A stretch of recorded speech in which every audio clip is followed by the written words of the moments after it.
Hey, one of the things you do talk about in chapter 15, you talk about like this value gap between your competition. Just can you give? I thought it was phenomenal or a good idea. Can you give just your concept on the value gap where you are and your competitors are? Right.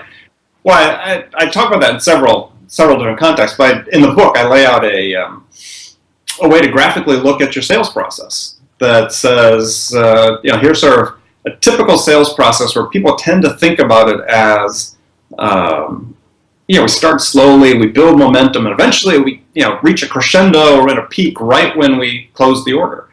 And I don't really think that's the way sales happen. And I talk about this concept I call the peak end rule of selling.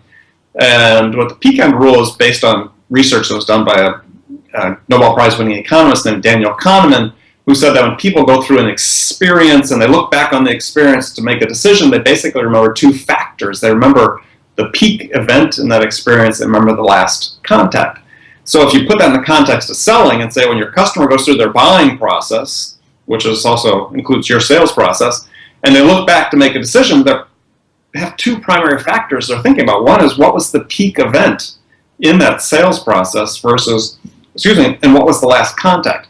And that peak event, really the key lesson here is that you don't know and you cannot predict in advance which of your sales interactions, which of your sales touches during a sales process is going to be the peak event that the prospect remembers the most.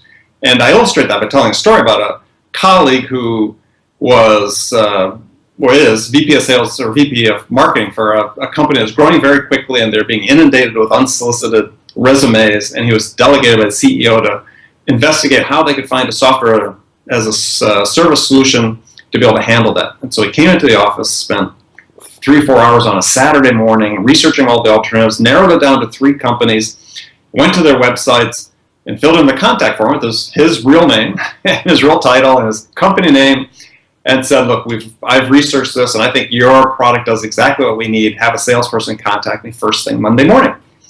Well, Monday, he sends that 3 times. Monday, nobody's called him. Tuesday, nobody's called him.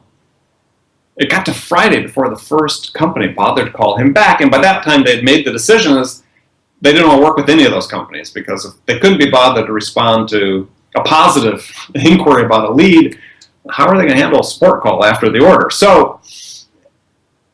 But if just one of them had called back on Monday, that would have been a peak event. That would have been incredibly memorable. That would have set them apart. So the value gap became, when you look at this visually, is you created some real value by responding to the customer and hopefully responding with somebody that could answer some questions for them. And so on a scale, if you're mapping this out on a scale, what I show in the book is you suddenly have this huge gap between the impact of your first call versus the impact of the first call your competitors made, which maybe came 2 or 3 days later and they had some junior person call the customer. Well, that's the value gap right there, is that you focus and you're saying, look, every opportunity I have to interact with my prospect needs to have what I call a value plan. It has to have a goal, which is the value you're going to deliver, and an outcome defined in terms of what steps the customers can commit to take as a result of you having delivered the value to them. And in sales, just to keep it simple, again, because it's part of what I preach, is that to keep it real simple, value is nothing more than insights or information, data, wisdom of some sort that helps the customer make at least one step closer, or take one step closer to making a decision.